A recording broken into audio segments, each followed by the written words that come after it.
الله وبركاته. waxaan dul mari doonaa haddii alla idmo waxa soo kordhay case-kii COVID-19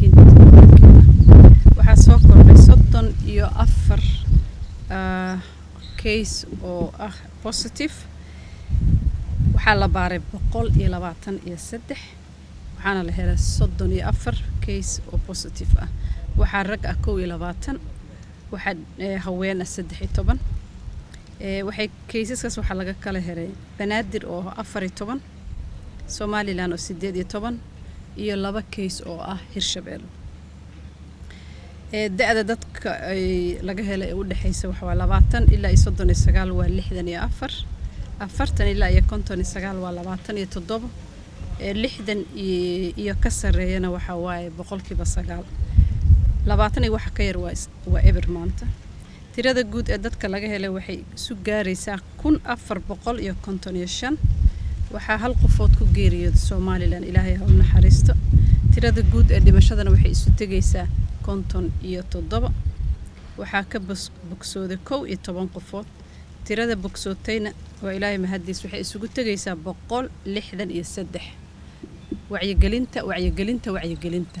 in la iska kaashado in dadka la wacyigeliyo in cudurka la xakameeyo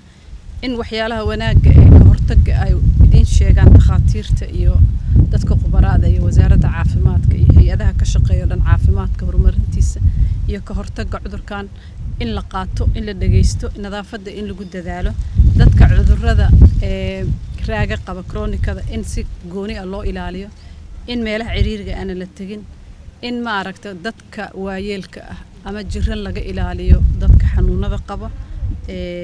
cudurka looga shakiyay haddii qofku uu iska shakiyana oo wacda nambaradii freega loogu talagalay si wacyigelin fiican loo siiyo loona kaalmeeyo haddii uu baahan yahay inuu isbitaalka aado iyo hadiiba lagu baxnaaninayo guriga uu dib u wacan doono waxaana wada saaran waajib anaga dhan inaan ka hortagno cudurka